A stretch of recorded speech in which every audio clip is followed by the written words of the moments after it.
नमस्कार, स्वागत है आप सभी का स्पोर्ट्स वीके पे। मैं हूं आपके साथ योगेश मिश्रा। दुबई में बड़ी तैयारी है। कल चैंपियंस ट्रॉफी का आगाज हो चुका है। न्यूजीलैंड ने पाकिस्तान को 60 रनों से पीटा है। पाकिस्तान की सरजमीन पर न्यूजीलैंड की सबसे बड़ी जीत है। एक तरीके से आप कह सकते हैं कि 3 मुकाबले पहले न्यूजीलैंड ने जीते थे ट्राई सीरीज में, और उसके बाद से ये चौथा मुकाबला है जो लगातार न्यूजीलैंड ने पाकिस्तान को पीटा। लेकिन पाकिस्तान कल हार गया, ये तो ठीक है। आज भारत का सबसे बड़ा मुकाबला है जो चैंपियंस ट्रॉफी का भारत के लिहाज से पहला मुकाबला है, दुबई में खेला जाएगा। दुबई में यह मुकाबला होगा, बांग्लादेश के साथ होगा। उससे पहले भारत की बड़ी तैयारी है। बड़े जश्न के साथ भारतीय टीम इस मुकाबले को शुरुआत करेगी, जीतने की कोशिश करेगी, क्योंकि चैंपियंस ट्रॉफी में आपके पास पहले से इस बात की जानकारी होगी कि जब आप एक के बाद दूसरा, दूसरे के बाद तीसरा, तीसरे के बाद चौथा मुकाबला खेलते जाते हैं, आप आगे तभी बढ़ते हैं जब आप जीतते जाते हैं। मतलब ये साफ है कि अगर आप कहीं से भी एक मुकाबला हारते हैं तो फिर आप संकट की स्थिति में हो सकते हैं और फाइनल की रेस से बाहर हो सकते हैं। इस तरीके से पाकिस्तान को अगर देखा जाए तो पहला मुकाबला जिस तरीके से वो हारा है 60 रनों से, अब दूसरा मुकाबला उसका वो भी मुकाबला सबसे बड़ा है, वो भारत के साथ है।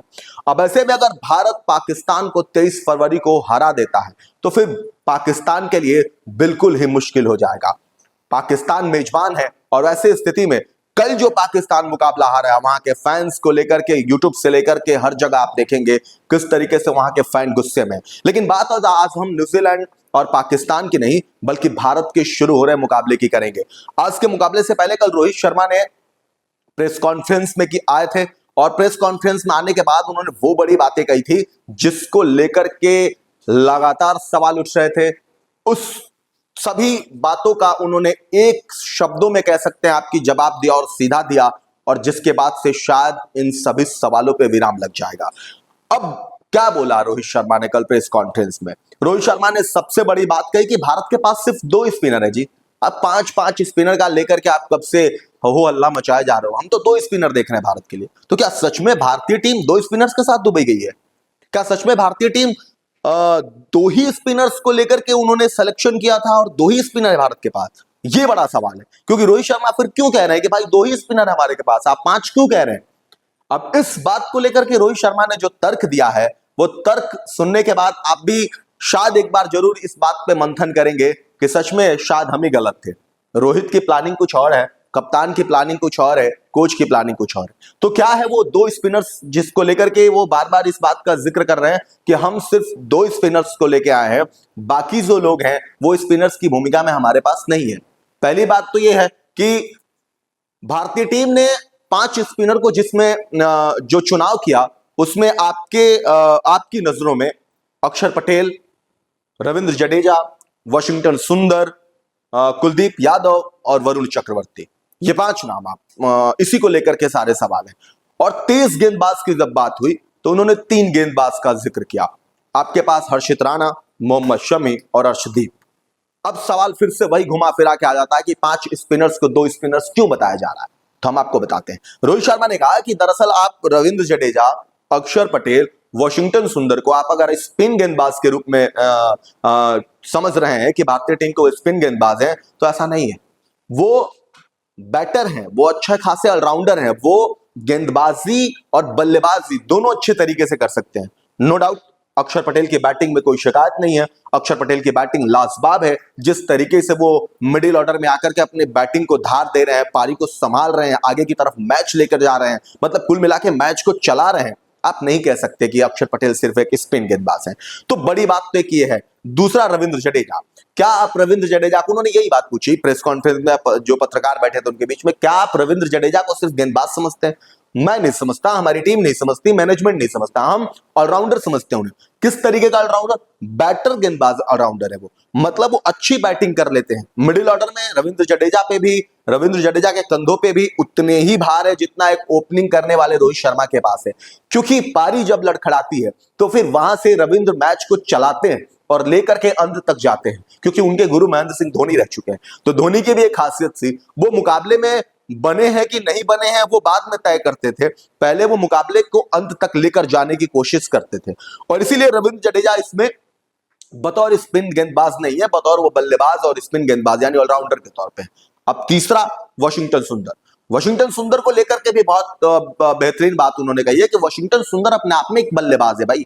हमारी बल्लेबाजी डीप में रहेगी, थोड़ी सी बल्लेबाज ऐसे होंगे कि जो गेंदबाजी कर सकते हैं, बल्लेबाजी कर सकते हैं, ऑलराउंडर हैं, तो आपके लिए बेहतर है। तो आप क्यों कह रहे हैं कि तीनों लोग सिर्फ स्पिन गेंदबाज हैं? आपकी नजर में लगता है ऐसा कि स्पिन गेंदबाज है, और इस बात में बिल्कुल सच्चाई है कि वो बल्लेबाजी तीनों बहुत अच्छा करते हैं। और इसीलिए उन्होंने कहा कि अब मैं आपको बताता हूं कि स्पिनर है कौन, कुलदीप यादव। स्पिनर है कौन, वरुण चक्रवर्ती। हम इन दोनों को स्पिन की भूमिका में देखते हैं, ये दोनों स्पिन गेंदबाजी ही करेंगे, बैटिंग से हम उतना उम्मीद नहीं करते। मतलब कहने का यह है कि 5 स्पिनर्स को लेकर जो दुबई के लिए लगातार सवाल उठ रहे थे, रोहित ने एक शब्दों में एक प्रेस कॉन्फ्रेंस में आके सभी सवालों के जवाब देकर इस पर विराम लगा दिया और सीधे तौर पर इस पूरी सोच को उन्होंने दूसरे दिशा में मोड़ने का काम किया है कि हमारी मानसिकता क्या है दुबई में चैंपियंस ट्रॉफी खेलने को लेकर के और हमारी टीम सिलेक्शन को लेकर के। अब सवाल इसके बाद भी है, सवाल यह है कि एक तरफ हर्षित राणा, दूसरी तरफ मोहम्मद शमी, तीसरी तरफ आपके पास अर्शदीप। तो 3 ये हुए, 5 ये हुए, तो ये तो 5-8 हो गए ना। तो फिर 11-3 कौन होगा भाई? कप्तान खेलेगा, उप कप्तान खेलेगा, के राहुल खेलेंगे, श्रेयस अय्यर खेलेंगे, आपके उसके हार्दिक पांड्या खेलेंगे, तो 5 ये भी होते।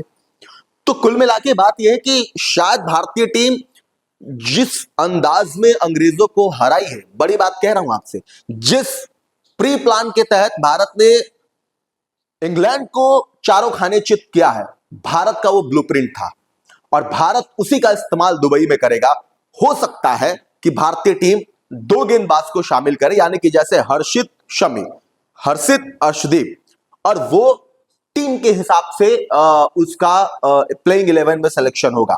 मतलब ये कि बांग्लादेश से मैच है तो भाई शमी और हर्षित को भी ले सकते हैं, पाकिस्तान से मैच है तो अर्शदीप की वेरिएशन अच्छी है पाकिस्तान के खिलाफ, अर्शदीप की गेंदबाजी अच्छी है, तो हम कहेंगे हर्षित तुम इसमें मत रहो या शमी तुम इसमें मत रहो, हम इसमें लेके आते हैं अर्शदीप को। तो कुल मिलाकर के ये चेंजेस होंगे, ये 5 रहेंगे गुरु इसमें, और ये 5 को देखते हैं वो प्लेइंग 11 में, तभी वो 5 के जिक्र को 2 टुकड़ों में कर रहे हैं, 3 ऑलराउंडर और 2 स्पिनर। इसका मतलब ये भी तय हो गया कि आप शुरू से उंगलियों पे नाम गिनिए, रोहित शर्मा, शुभमन गिल, श्रेयस अय्यर, केएल राहुल, हार्दिक पांड्या, रविंद्र जडेजा, अक्षर पटेल और इसके साथ साथ वॉशिंगटन सुंदर। इसके बाद आपके पास आते हैं कुलदीप, मोहम्मद शमी, और वहां पे आप हर्षित राणा को लीजिए या अर्शदीप को लीजिए। तो कुल मिलाकर के ये भारत की रणनीति है, और ये रणनीति इसीलिए मैंने एक वीडियोस में आपको बताया था कि बार बार ये सवाल हो रहा है कि ड्यू बहुत बड़ा फैक्टर है, बट जो वहां के 9:30 बजे की रिपोर्ट कहती है और भारतीय समय अनुसार जो 11:30 बजे की रिपोर्ट कहती है,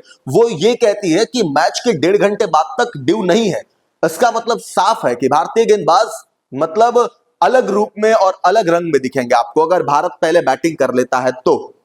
उम्मीद यही है कि भारत जो मुकाबला अभी दुबई में खेलेगा उसमें ड्यू फैक्टर नहीं होगा, और ड्यू अगर नहीं होगा तो भारत को हराने के लिए बाकी देशों के लिए बहुत मुश्किल होने वाला, क्योंकि भारत ने इस बार जो रणनीति बनाई है वो शायद आने वाले कई सालों से, मतलब 1983 देखा आपने, 2007 देखा, 2011 देखा, अभी आपने देखा T20 वर्ल्ड कप, इस सारे रणनीति से कुछ अलग रणनीति है। इसीलिए कहते हैं कि गंभीर का ये गंभीर फैसला है। अब देखते हैं कि नतीजा हमारे फेवर में कितना होता है और दुबई में आज भारत किस अंदाज में और किस तरीके से बैटिंग करता है। क्या ब्लूप्रिंट के साथ ही भारत अपने उसी अंदाज में आज दुबई में खेलेगा?